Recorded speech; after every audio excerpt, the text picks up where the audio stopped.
debout, s'il vous plaît. On va commencer. On va lire juste la lecture pour ouvrir le message aujourd'hui. Je vais essayer d'être rapide.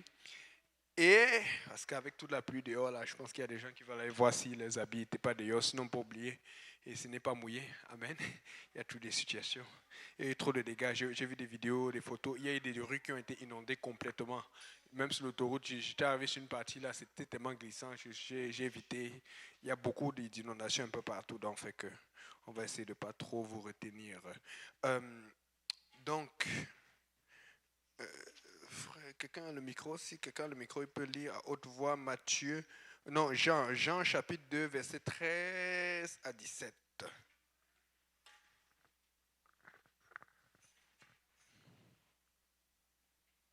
Jean chapitre 2, verset 13 à 17. La Pâque des Juifs était proche et Jésus monta à Jérusalem. Il trouva dans le temple les vendeurs de bœufs, de brebis et de pigeons et les changeurs assis. Ayant fait un fouet avec des cordes, il les chassa tous du temple, ainsi que les brebis et les bœufs. Il dispersa la monnaie des changeurs et renversa les tables. Et il dit aux vendeurs de pigeons, ôtez cela d'ici, ne faites pas de la maison de mon père une maison de trafic. Ses disciples se souvinrent qu'il a écrit, le zèle de ta maison me dévore. Amen. Donc, il y a une partie que j'aime bien. La Bible dit que Jésus prit un fouet. Amen. Regarde ton voisin, tu dis Jésus a pris le fouet. Amen. Ok. La Bible dit que, verset 15, ayant fait un fouet avec des cordes, il les chassa tous. Il les a chassés avec les fouets. Amen. Demande à ton voisin, il voulait fouetter qui avait le fouet. Alléluia. On va parler de, voici le titre de mon message, pourquoi et comment mettre l'ennemi sous pression. Oh, je vais vous dire pourquoi et on va essayer de voir comment. Amen. Vous pouvez vous asseoir. Alléluia, Seigneur. Donc, le Seigneur nous touche et nous guide dans ce message. Amen. Vous savez, la première raison pourquoi nous devons le mettre sous pression, c'est parce que nous sommes en guerre. Amen. Qui sait que nous sommes en guerre? Et quand tu es en guerre, dans le fond, en guerre, il n'y a pas de repos. Il n'y a pas de repos parce que l'ennemi peut attaquer n'importe quand. Amen. Une histoire que j'aime beaucoup, que j'ai déjà racontée, c'est notre superintendant général, le révérend David K. Bernard. Il aurait pu ne pas être là aujourd'hui. Juste une minute d'inattention. Ce serait fini pour son papa. Et c'est comme ça que son papa l'a éduqué dans les voies de Dieu. Et il a laissé un grand travail d'avocat pour venir diriger l'église du Seigneur. Amen. Maintenant, ce qui se passe, c'est que son papa dans le temps de la guerre de Corée. Les Américains étaient là-bas pour aider, pour soutenir la guerre. Et son papa était dans sa tente. Et son papa étant dans sa tente, attends un peu.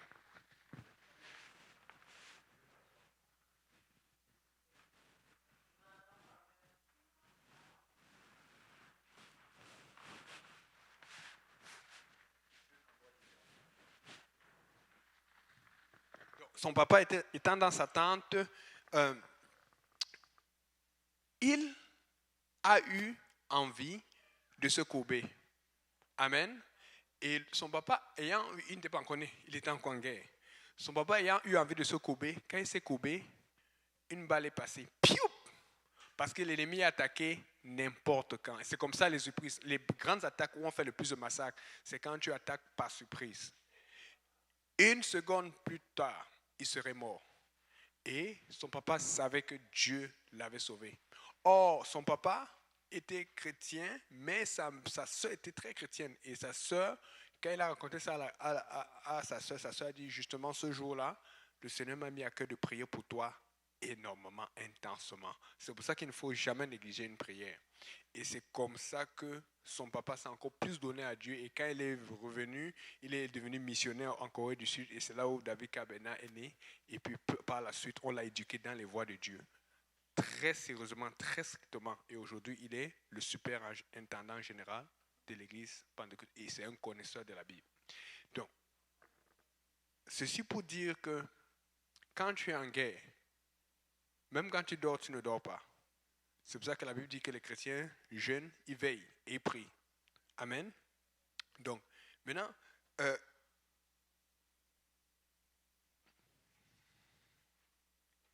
quand tu es en guerre, il y a beaucoup de stratégies. Amen. Et quand tu fais un match de foot ou un match de soccer ou un match de basketball, les gens ont tendance à dire que la meilleure stratégie, c'est la défense. Mais il y a des gens qui pensent différemment et j'ai souvent tendance à penser différemment. J'ai entendu dire ceci, que la meilleure stratégie, c'est l'attaque. La meilleure façon de défendre. Mais ça ne veut pas dire que tu attaques bêtement. Parce que quand tu attaques, celui qui t'attaque ne peut pas t'attaquer en fait, parce qu'il est en train de se défendre. Tu comprends un peu? Mais quand tu passes le temps à défendre, oui, tu peux contre-attaquer, mais parfois quand tu passes le temps à défendre, tu finis par perdre des plumes. Parce que c'est une chose de se défendre, mais quand tu te défends, tu dois te défendre pour pouvoir contre-attaquer. Mais c'est un peu le problème de ce message, ce que le Seigneur m'a mis à cœur, c'est que des fois nous défendons tellement que nous restons sur place, nous restons immobiles. Tu es là toujours en train d'attendre les attaques des diables pour dire je te réprime Satan. Quand est-ce que tu vas aller chercher ta part aussi? Il ne faut pas qu'on soit seulement des défenseurs, il faut que nous soyons des attaquants. Amen. Et c'est pour ça que vous voyez quand on voit les voyages au Sénégal, au Congo, ça c'est un voyage d'attaque. On n'attend pas. On va chercher le diable et ça change, ça shift dans le monde spirituel. Ça attaque partout. Tu vois un peu et ça fait travailler l'église. Donc, il faut attaquer. Mais quand on attaque, il y a des choses qu'il faut faire. Il faut garder son territoire parce que tu n'attaques pas juste pour perdre aussi ce que tu as acquis. Amen. Il faut garder ses acquis. Et puis ensuite, quand tu as gardé ton territoire, que tu as protégé, que tu as gardé tes acquis, il faut que tu agrandisses ton territoire. Amen. Il faut que tu... Et quand tu agrandis ton territoire, bon, c'est pour l'église, agrandir le territoire, c'est plus facile. C'est peut-être le frère Gauthier, le frère Simplice, parce que c'est quand ils ont des enfants, ils font grandir l'église. Amen. Pas les enfants, pas les nouveaux-nés et tout ça. Là. Ça, c'est une façon d'agrandir le territoire. Mais il y a aussi, il faut conquérir d'autres territoires. Ça, c'est l'évangélisation. Ça, c'est gagner d'autres âmes. Mais il faut aussi reconquérir d'anciens territoires. Ça, c'est gagner les rotogrades. Parce qu'il y a des gens qui reviennent toujours à Dieu quand ils ont compris que non, ils ont niaisé. Amen. Comme je vous dis souvent, je suis content. Ça fait quoi? 10, 11, 12 ans, je sers le Seigneur. Mais il y a 15 ans, 20 ans auparavant, écoutez, j'ai 40 ans aujourd'hui. Mais il y a plusieurs années auparavant où Dieu m'appelait. Comme il m'a appelé quand j'ai fini par répondre. Je vous dis, si je pouvais revenir en arrière et répondre quand il m'a appelé au départ, ça m'aurait évité beaucoup de choses. Souvent, je donne des exemples. Certains problèmes, certains soucis de santé que j'ai eu par lesquels j'ai traversé, une pension alimentaire, un divorce, ça m'aurait évité. Certains, ou des problèmes avec des amis avec qui je ne parle plus aujourd'hui parce que je les ai laissés comme ça, je les ai pas, ou j'ai voulu les évangéliser trop vite. Ça m'aurait évité beaucoup de problèmes. Donc, je suis en train de dire à quelqu'un que si tu retardes quand Dieu t'appelle, c'est toi qui vas te perdre. Parce que Dieu t'aime. Mais tu ressens cet appel. Dieu va t'attendre, il est patient. Mais c'est toi qui, le diable emmagasine. Il emmagasine. Et puis après, ça devient plus difficile de faire la volonté de Dieu que si tu le commençais, tu commençais à la faire maintenant. Amen. Donc, et puis, je parle avec quelqu'un d'autre et ce sujet est revenu cette semaine. Et puis, j'ai parlé avec quelqu'un d'autre aussi une autre fois. Et c'est un truc qui revient chaque année. C'est comme, vous n'avez pas remarqué que un moment tu pries, mais un moment tu n'arrives plus à prier. Tu te lèves, tu fais tout. Tu essaies même de parler en langue, juste ça ne marche pas. Tu as seulement envie de dormir. Amen. Mais on doit trouver, la Bible dit que tu dois prier. Il faut que tu trouves une façon de prier. Et c'est pour ça que je suis content. Avant, moi, chaque fois, je dis que ouais, le diable va m'envoyer quoi maintenant? Le diable va m'envoyer quoi? Parce que j'avais peur des épreuves. Je vous dis sincèrement, je ne sais pas si vous avez... Moi, j'avais peur. Maintenant, moi, j'attends maintenant parce que moi, j'ai envie de contre-attaquer. Si je ne vois rien, je vais aller chercher. Je dis, Seigneur, montre-moi ce que je peux faire. Parce que ce qui se passe, c'est que il faut que tu sois en train de prier. Or, les épreuves me permettaient de prier. Je n'avais pas réalisé ça, c'est ce que je me rends compte que non. Quand tu faiblis, c'est là où le diable fait une stratégie pour t'attaquer. Et en général, quand il sait que tu es fort spirituellement, qu'est-ce qu'il va faire? Il va essayer de t'attaquer d'une façon qui va te fragiliser. Amen. Donc, maintenant,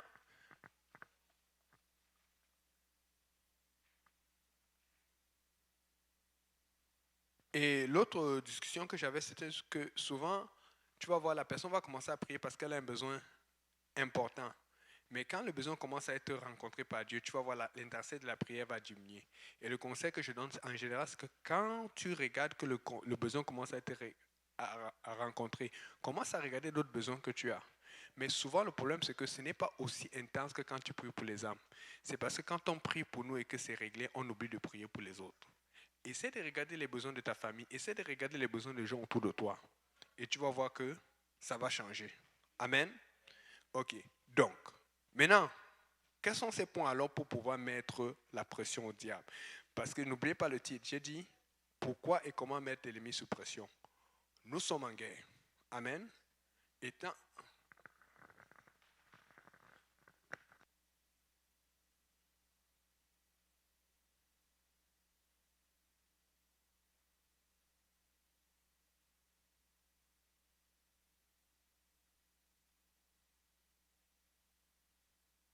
désolé, on va y arriver. C'est temporaire. Ce sont nos futurs JPNiens. Alléluia. Mais, donc, étant en guerre, nous devons toujours être en train de travailler. Amen. Mais une façon de se garder, c'est de mettre l'ennemi sous pression. Vous comprenez où je veux en venir? C'est-à-dire que quand vous avez votre vie spirituelle, là, ne laissez pas que ça commence à devenir normal. Quand ça commence à devenir normal, c'est dangereux. Parce que c'est là où le diable va t'attaquer. C'est pour ça que vous allez voir, regardez les équipes sportives, des matchs et tout, regardez des situations. Tu vas voir, les gens s'observent. Ils ont tous les qualités, mais ils attendent pour voir la faille. Et dès qu'ils voient la faille, ils frappent fort. Amen. Donc, ici maintenant, la première chose que nous savons déjà, mais nous allons le redire. Tu peux lire Jacques 5, verset 16, à haute voix. Quelqu'un là en premier, peut-être prendre un micro ici, l'autre micro là-bas, et puis un troisième micro en arrière. Celui qui l'a avant peut lire. Jacques 5, verset 16.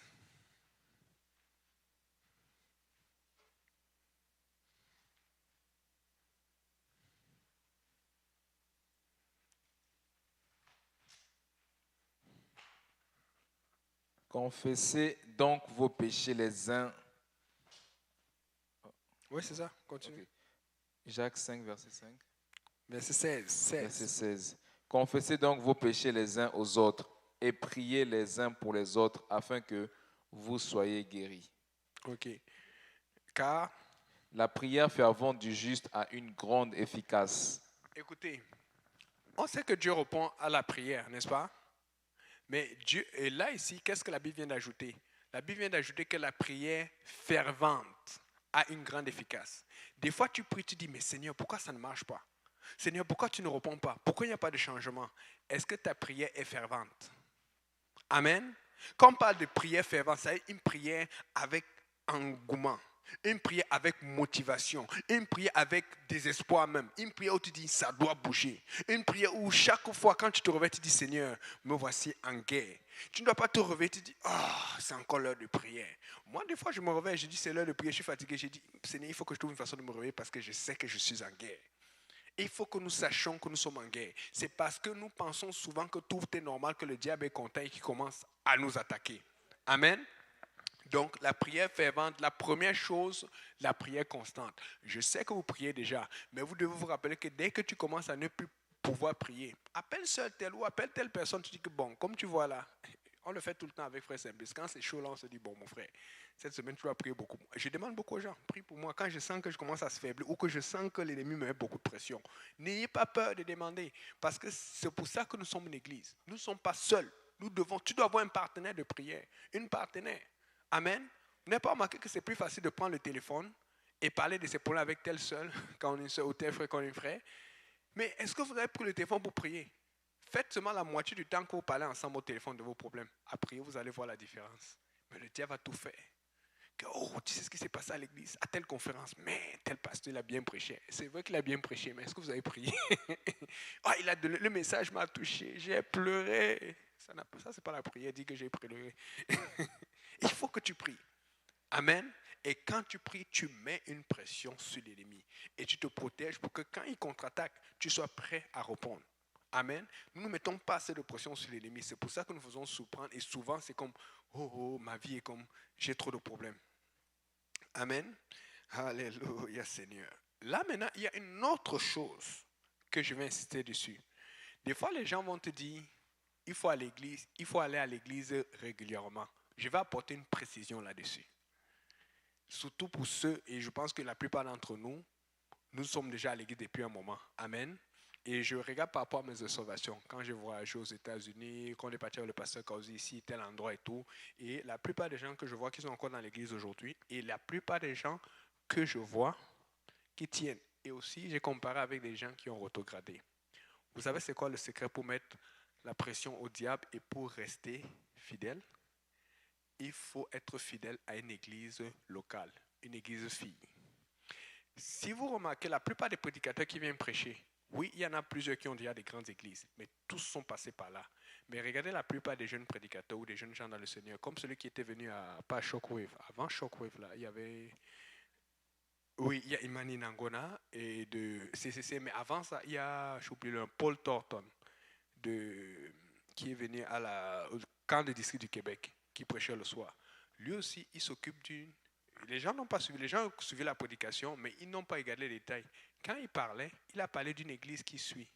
Et dans l'église qui suit, ils ont dit qu'ils sont juste entre 10 et 20 personnes. Alors, la sœur Rogine se rappelle. Mais les gens ne suivent pas souvent. Écoutez bien. Ils ne font pas qu'aller dans leur. Ils ont tous des grandes églises là où il y a un pasteur, quelqu'un qui est mort pour Dieu, qui s'est donné. Mais tous sont aussi impliqués dans une église locale. Et ils te disent ceci, ils te disent qu'ils louent dans un hôtel. Et souvent, quand ils ont des baptêmes, ils vont aller négocier pour avoir la piscine de l'hôtel pour baptiser. Parce que quand on va à l'église, on voit la grande bâtisse à l'est, on voit la grande bâtisse à Saint-Laurent, on ne voit pas tous les détails qui sont en arrière. Tous les prédicateurs que vous voyez, avec les saints, tous sont impliqués. Vous allez voir les jeunes à Saint-Laurent. Les jeunes à Saint-Laurent sont impliqués avec, tu vas voir, d'autres sont avec le pasteur Tlafari, d'autres sont avec le pasteur Benji NDJ, d'autres sont avec, à Laval avec le pasteur Pablo. Vous regardez aussi à l'est, parce que l'est est en train de grandir. C'est aussi une église qui est en train de grandir. Ils travaillent beaucoup avec le pasteur Achille, je suis au courant parce que je parle souvent, des fois, quand ils ont des choses, je veux aller. Il y a aussi, vous allez voir, les gens qui sont très impliqués, frère Pascal et tout. Amen. Quand tu veux mettre la pression au diable, sois impliqué dans une église locale.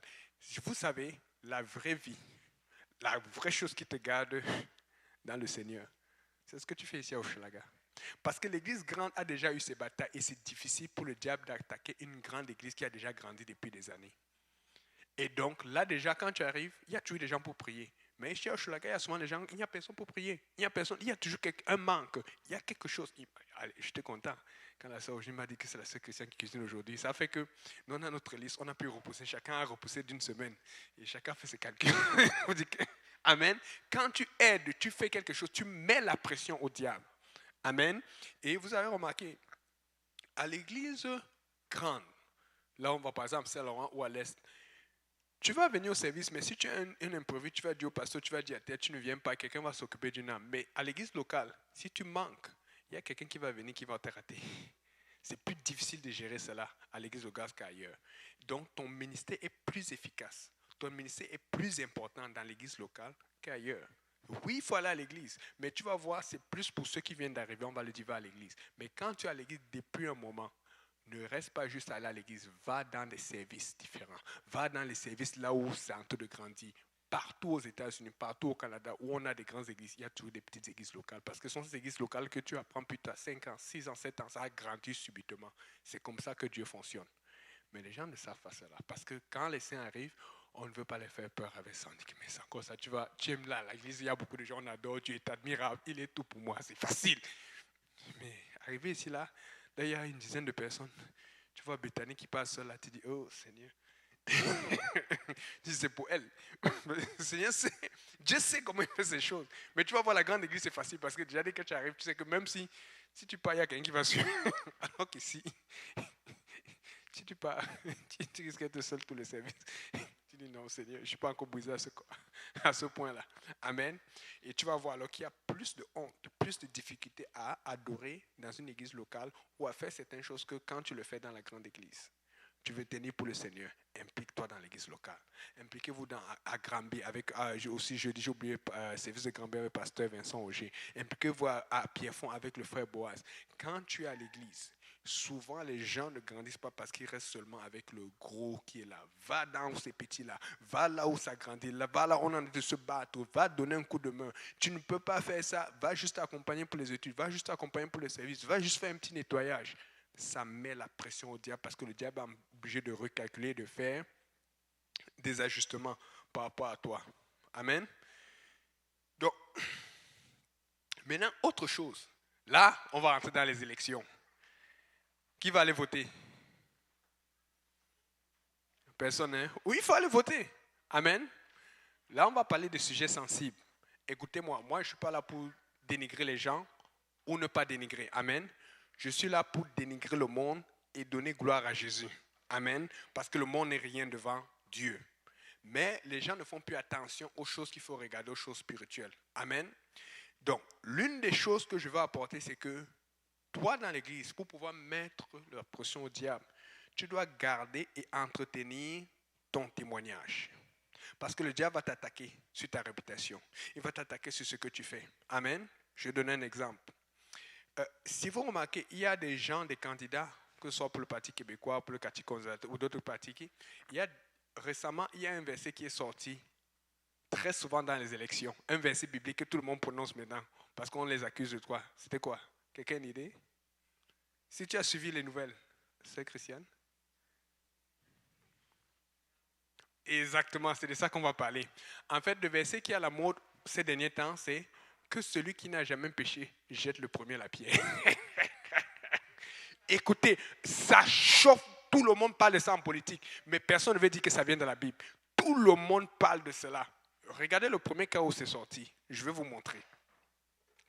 Alléluia. Oh, c'est incroyable. Hein? Les gens vont tout faire, mais quand ils voient qu'on va exposer leur passé, et c'est vrai, Dieu nettoie le passé, mais ce n'est pas le sang de Jésus, ce n'est pas le baptême au nom de Jésus que Dieu enfonce ton passé. Ce n'est pas la repentance, pas le baptême du Saint-Esprit, amen, la nouvelle naissance. Mais eux, ils veulent enfoncer avec, oui, ils ont changé, mais nous, on le sait quand tu es repenti. Mais dans le monde, ils ne pardonnent pas ça. Eux, ils n'oublient rien. Dieu, lui, l'oublie. Nous, on a un Dieu qui oublie. Allez leur dire que nous, on a un Dieu qui oublie tes fautes. Amen.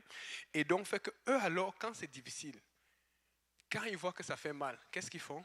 Eux-mêmes, ils commencent à invoquer la Bible. Ils disent que même la Bible dit, écoute, pourquoi tu n'écoutais pas la Bible avant de te présenter aux élections? C'est quand tu viens maintenant, on vient supposer ton pasteur et que tu viens. Amen. Et je ne suis pas d'accord qu'on expose parce que, écoute, c'est méchant. Les gens utilisent ça pour faire le mal, pour faire plus de capital politique afin de gagner les élections. Amen. Donc, le premier cas qui nous intéresse. Alléluia. Le premier cas qui nous intéresse, elle s'appelle Andréane Fiola. Elle est candidate péquiste. Donc, elle est partie pour se présenter pour le Parti québécois. Mais vous savez, quand tu vas te présenter, les gens, tu deviens ennemi de beaucoup de personnes. Et on est parti enquêter sur elle. On a découvert qu'elle a fait une présentation, je ne sais pas, elle a été impliquée dans un truc pornographique. Je ne sais pas comment les gens ont découvert. Donc, j'ai commencé à lire. Le frère Yannick veut savoir. Amen. Je veux comprendre comment ça s'est passé. Apparemment, mon Dieu, les gens sont forts. Écoute, pour te faire mal, s'ils sont forts pour le découvrir, tu penses que le diable ne va pas essayer de découvrir quand tu fais des erreurs ou de t'exposer? Tu dois garder ton témoignage. Apparemment, il y a un journaliste qui est parti checker, qui se doutait, qui disait que mais celle-là, Vous savez comment on l'a découvert? Parce que dans le film en tant que tel, on ne voit pas son visage. Mais il a découvert par ses tatouages. Il est parti, il a analysé les tatouages, il a vu la scène et tout. Il regarde la porno pour analyser.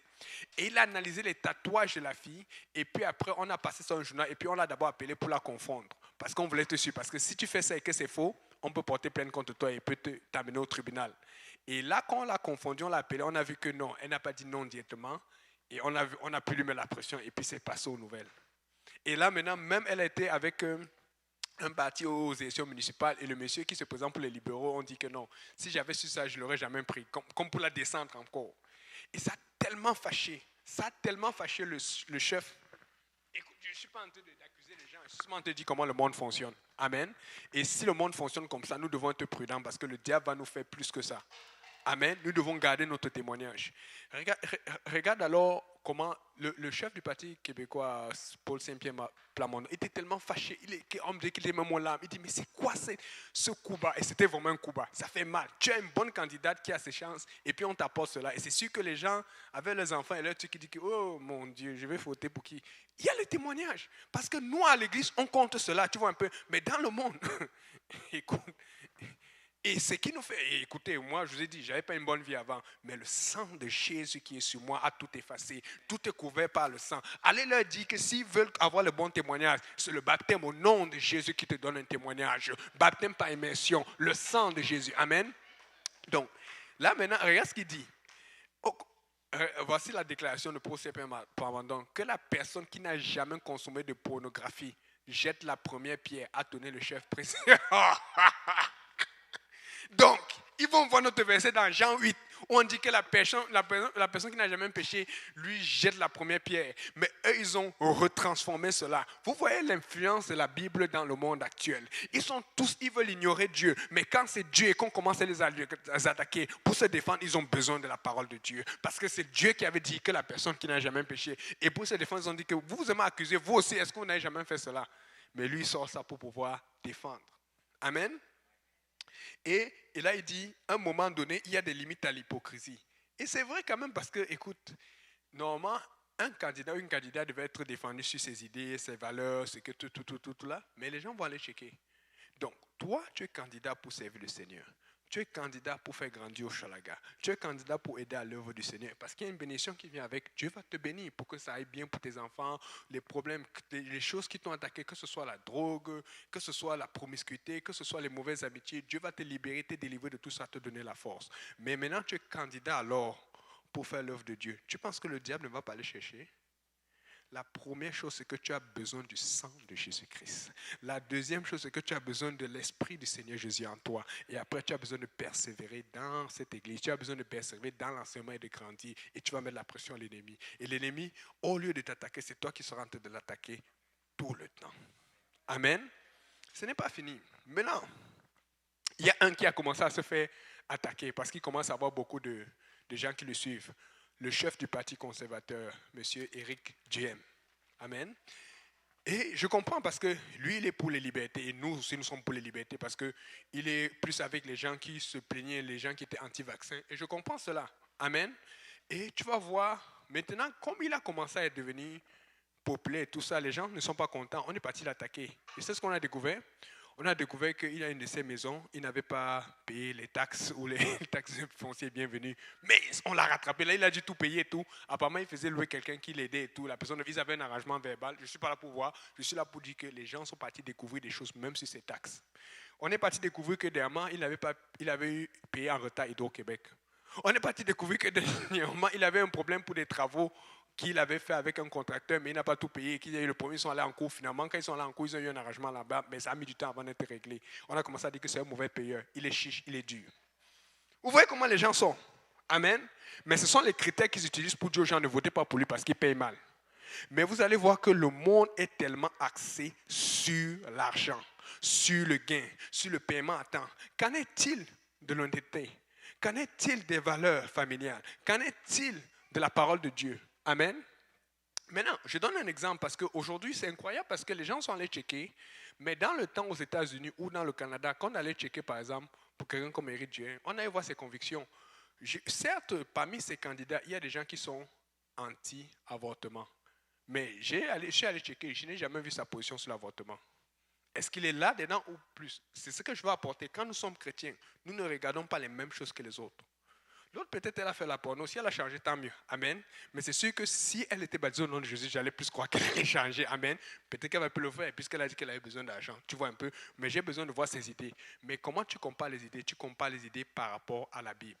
Parce que quand tu commences à regarder cela, quand tu rentres dans une discussion au travail ou ailleurs et que tu donnes ton impression sur le vote, mais par rapport aux idées bibliques, tu mets la pression au diable parce que les gens ne sont pas contents.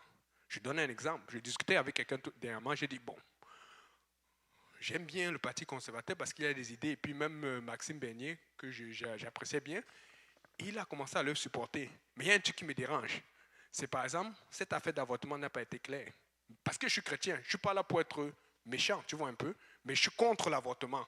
Un enfant de Dieu n'avorte jamais. Un enfant de Dieu ne vote jamais pour quelqu'un qui avorte. Amen. Mais l'autre chose, c'est que j'ai découvert qu'Éric James, il est homosexuel. La Bible dit que Dieu aime l'homosexuel, mais Dieu n'aime pas l'homosexualité. Amen. Donc, je ne suis pas venu pour dire que je suis homophobe. Je suis venu pour dire que je sais par expérience, quand tu regardes les partis aux États-Unis, au Canada, les conservateurs ont toujours été sociaux, c'est-à-dire qu'ils ont été toujours naturellement contre l'avortement et contre l'homosexualité. Mais tu peux voir qu'il y a un changement. Il y a un changement aujourd'hui au Québec qui change les choses. Donc, je suis en train de vous dire, l'Église, je suis en train de vous inviter à être homophobe. Je suis en train de vous inviter à garder votre foi en Dieu et à regarder ce qui ressemble à la Bible. Parce que si tu ne fais pas attention, tu vas commencer à regarder les critères que les gens voient. C'est-à-dire qu'ils vont te dire, pour voter quelqu'un, il faut voir s'il a fait ou elle n'a pas fait la pornographie. Si voter quelqu'un, il faut voir s'il a payé ses taxes ou s'il a payé l'Ido-Québec. Moi, pour voter quelqu'un, je vais regarder s'il est pour ou contre l'avortement. Moi, pour voter quelqu'un, je vais regarder s'il est pour ou contre les valeurs bibliques. Il ne faut pas que l'Église se fasse détourner de sa mission. Prêcher la volonté de Dieu. Si vous ne faites pas attention, vous allez vous faire avoir. Alors que si vous gardez cette vision et que vous gardez ces principes, que vous les enseignez avec amour, que vous les partagez, vous mettez la pression au diable. Vous ne vous faites pas confondre. Ne vous faites pas confondre. Nous sommes dans un temps de confusion où le diable veut nous mentir. Le diable, c'est un menteur. Et nous ne tombons pas dans le mensonge de Satan. Amen. Alléluia. Nous allons mettre la pression au diable.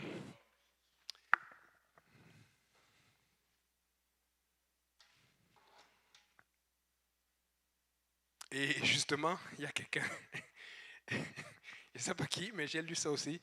Quelqu'un a dit, surtout quand on a commencé à l'accuser pour l'affaire d'Hydro-Québec et l'affaire de le contrat qu'il n'avait pas payé, mais finalement qu'il a régalé à la mienne. Il y a aussi une citation, je ne me rappelle plus où j'ai trouvé ça, avec quelqu'un qui a dit, mais que celui qui n'a jamais, lui jette la première pierre, qui n'a pas déjà payé ses taxes en retard, qui n'a pas déjà payé ses taxes foncières en retard. Ce qui veut dire que sans le vouloir, la parole de Dieu s'est invitée dans les élections québécoises. Mais personne ne veut citer le verset qui est dans Jean 8. Personne ne veut citer ce verset. Pourquoi? Parce qu'il ne veut pas amener ces jeunes qui veulent savoir voter, qui veulent savoir qui voter, aller vérifier ce que la parole de Dieu dit exactement. Et en regardant la parole de Dieu, il peut voir d'autres versets. Tu ne tueras point, tu ne mentiras point, tu ne voleras point, tu ne rendras point de faux témoignages contre ton prochain. Parce qu'il y a des gens dans les élections qui rendent des faux témoignages. Il y a des choses qui sont vraies, mais tu n'as pas besoin de dire. Il y a des choses qui sont méprisables. Donc je suis en train de dire que les gens, quand ils se sentent sous pression, là, ils vont invoquer Dieu. Mais quand ils ne sont pas sous pression, ils font n'importe quoi. Nous allons mettre la pression au diable. Pour que quand il veut nous attaquer, il va nous trouver prêts à lui répondre. Nous ne devons pas avoir peur de Satan. Nous devons parler à Satan. Satan, tu vas sortir de notre vie. Et non seulement sortir de notre vie, tu vas sortir d'Ochalaga. Nous allons récupérer ce pays. Tu as n'importe quoi que tu as fait, des liens, le satanisme, l'iniquité, la vanité, l'avortement, l'homosexualité. Nous allons sortir cela au nom de Jésus. Parce que nous sommes enfants de Dieu. Moi, je n'ai rien à perdre. Tout ce que je veux, c'est Jésus. Et si tu gardes Jésus et que tu es accroché à Jésus, personne ne peut t'atteindre. Alléluia, Seigneur.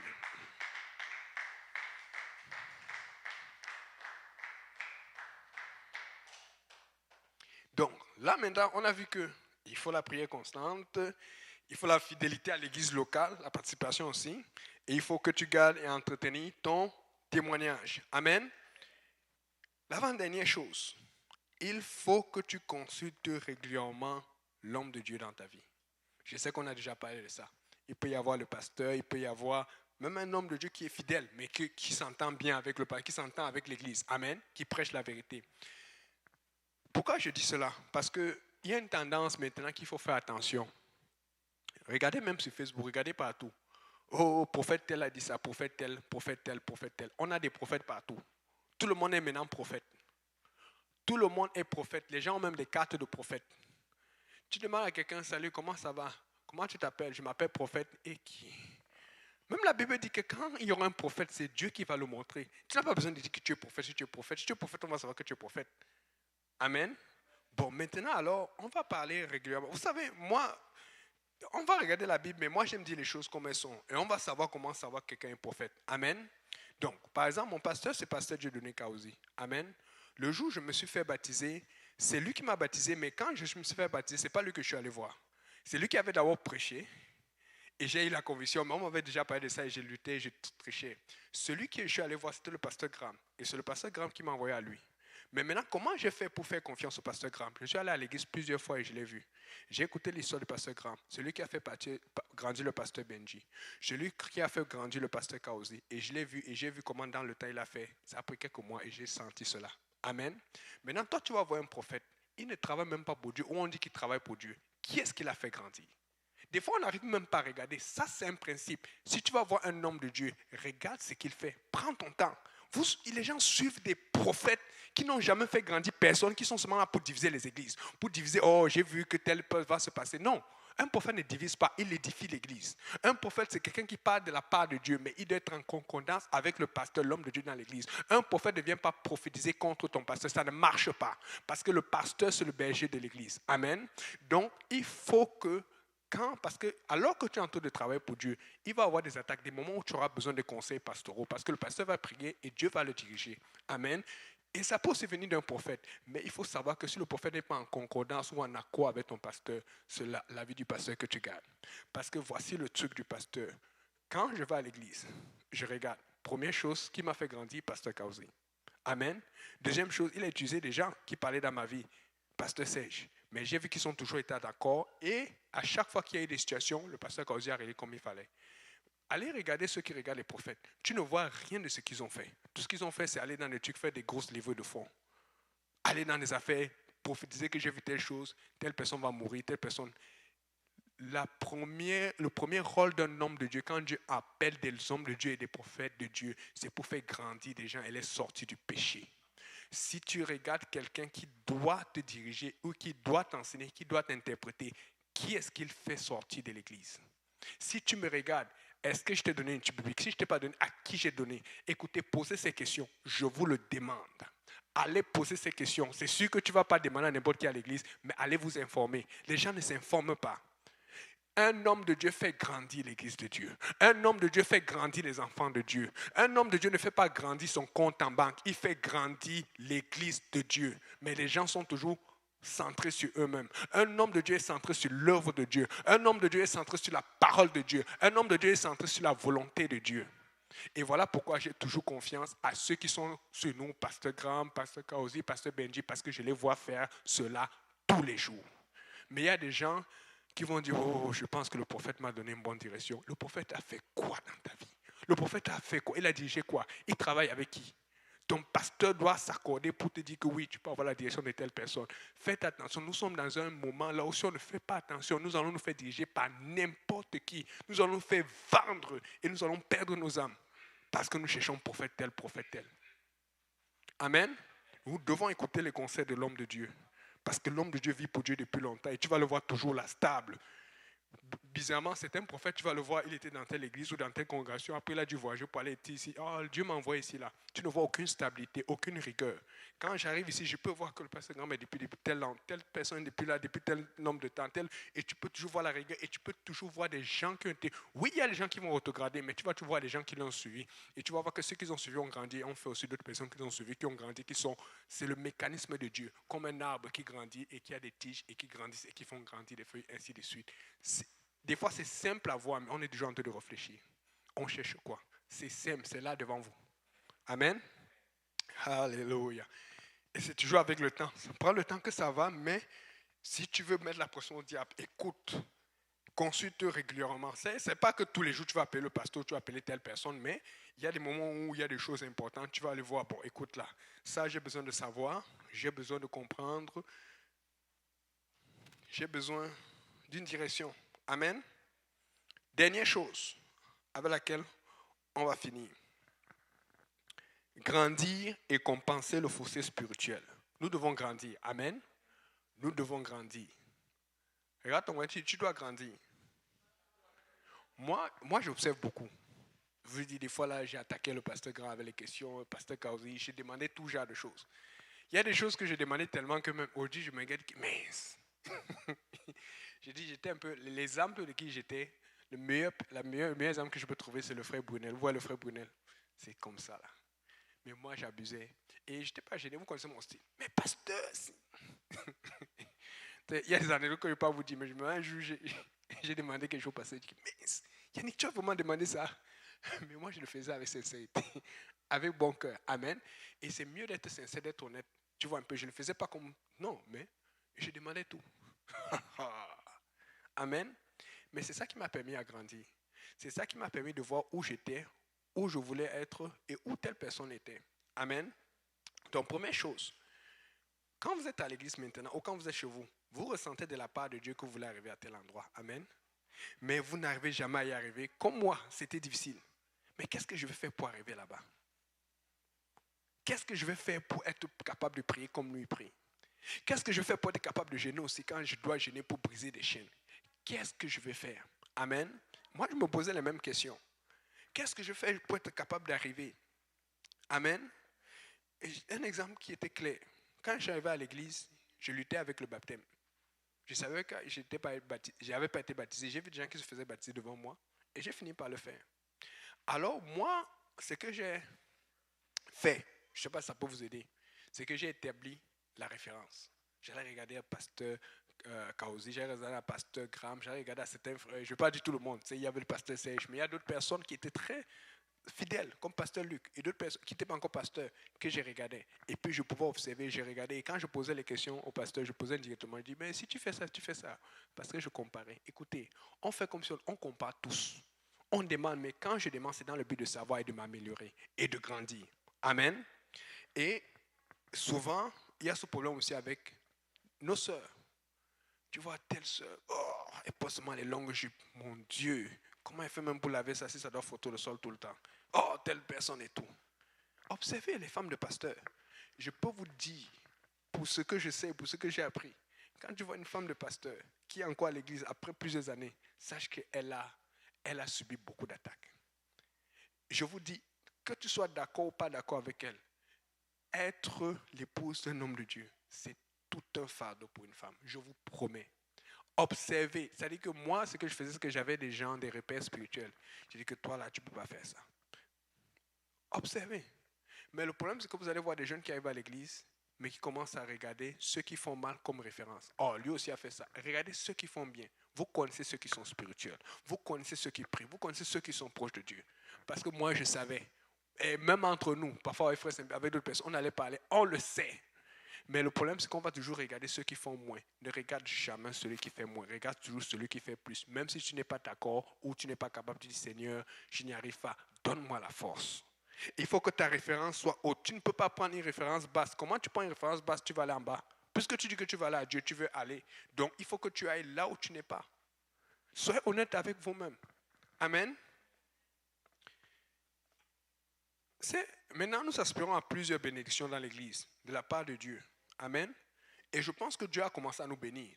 Que ce soit dans les finances, j'aime ça chaque fois que je vois. Et aujourd'hui, je regardais encore la voiture du frère Mouria. Je me rappelle l'année passée quand je voyais la voiture de Sœur Joël. Je dis que mince, elle est infirmière. Dieu l'a bénie. Amen. Il fut un temps, c'était nous qui lui donnions des lifts. Elle prenait aussi le métro. Amen. Mais les gens, je me rappelle le jour, je pense que c'était pendant la pandémie, tu te rappelles, non? Le jour où j'avais vu la Sœur Bibiane passer avec la voiture à côté de la maison. Mince. Il dit, Sœur Bibiane, j'ai vu, tu as vu, c'est pas toi que j'ai vu. Elle dit, oui, c'est moi. J'ai dit, hey. Ta voiture a poussé en retour comment? Parce que je me rappelle l'ancienne voiture, elle avait un problème qu'il avait lâché au truc là. Hey! Mais j'étais comme, donc c'est comme ça, hein? les gens sont, maintenant c'est devenu normal, alors qu'avant on souffrait. Mais Dieu nous a tous bénis. Moi aussi, j'ai changé éventuellement. Mais tu vas voir finalement, dans le Seigneur, remarquez bien, la chose la plus facile à avoir dans le Seigneur quand tu commences à grandir, c'est la bénédiction financière. Regardez, quand tu commences à faire les choses, les gens ne voient, je vous promets, tu penses que tu souffres, mais Dieu bénit.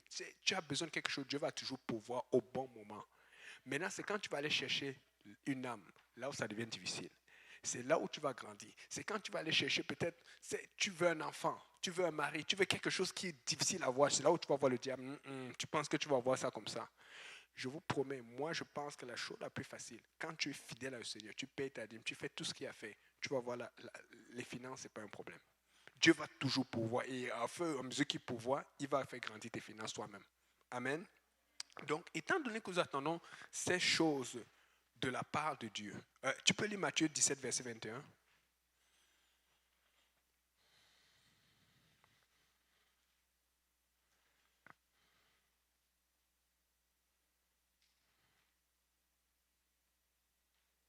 Matthieu 17, verset 21. Mais cette sorte de démon ne sort que par la prière et par le jeûne. Par la prière et par le jeûne. Maintenant, vous savez que nous tous, on a déjà jeûné. Mais tu ne peux pas jeûner un jour et dire que tu as jeûné.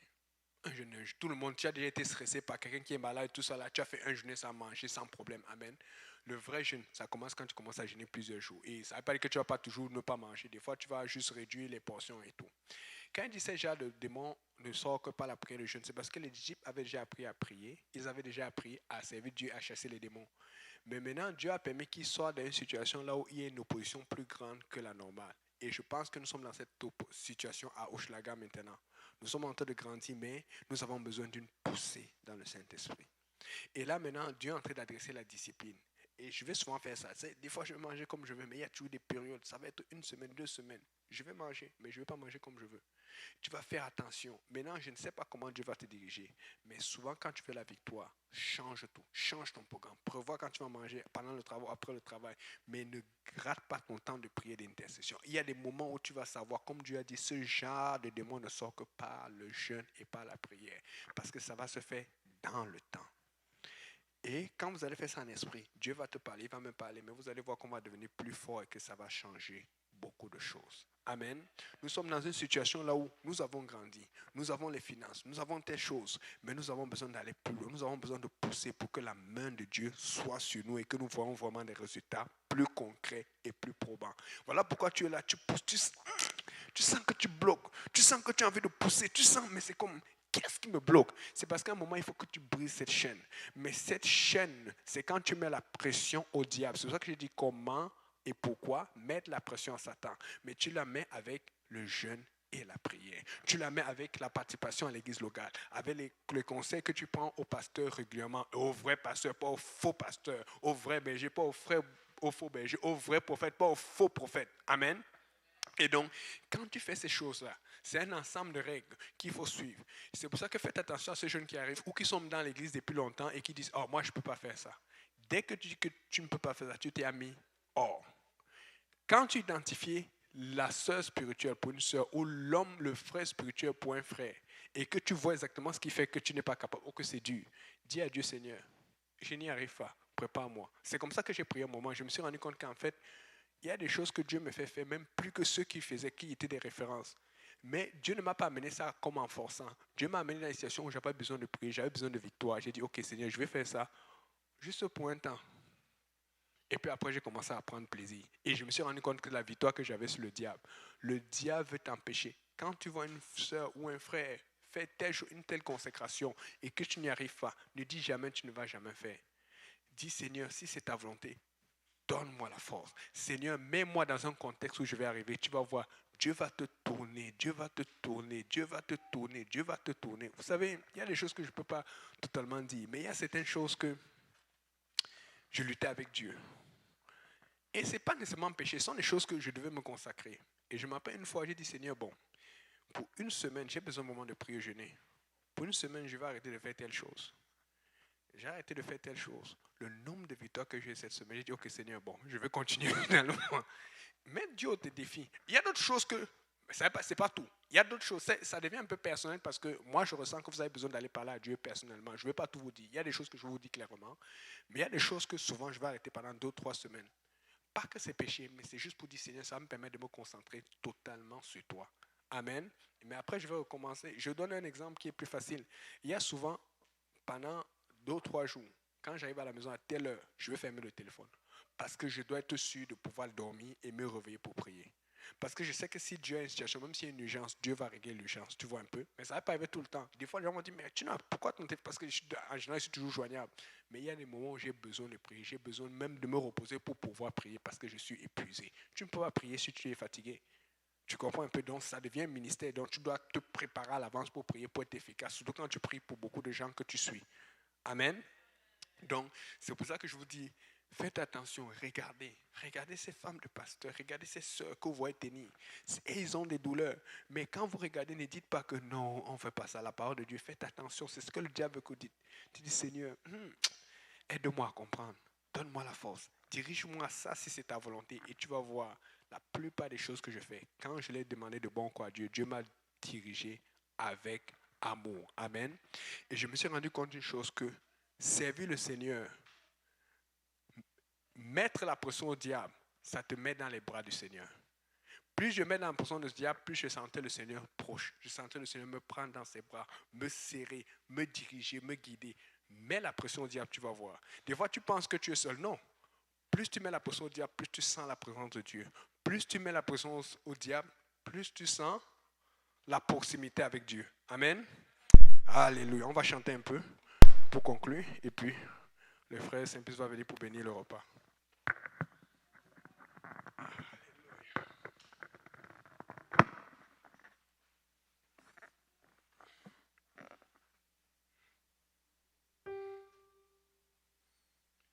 Alléluia.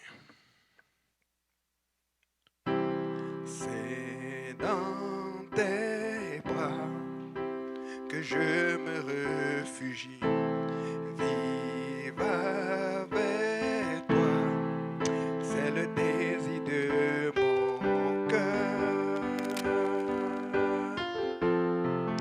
Le seul désir de mon cœur.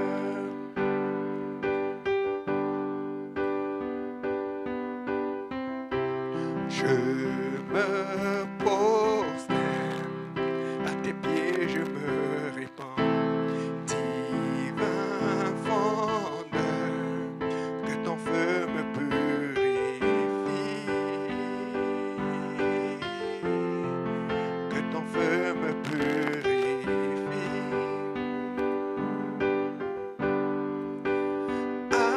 Attire-moi bien plus près de toi que je n'ai jamais été. Attire-moi bien plus près de toi que je n'ai jamais été.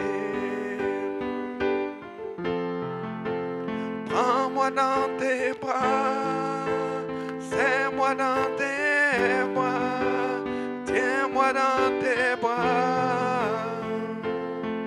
Prends-moi, Seigneur, prends-moi dans tes bras, serre-moi dans tes bras, tiens-moi dans tes bras.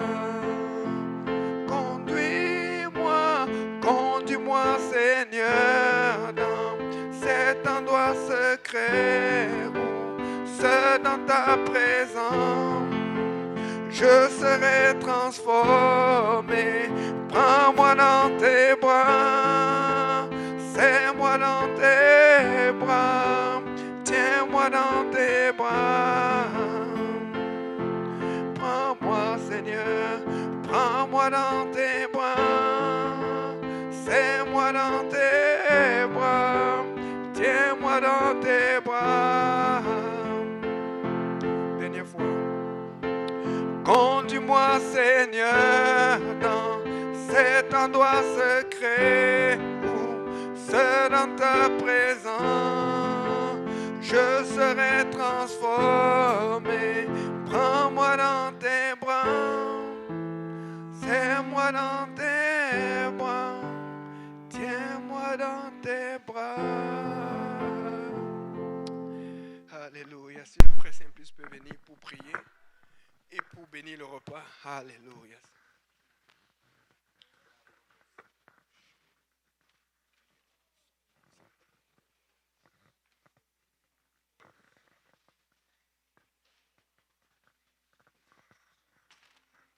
Amen.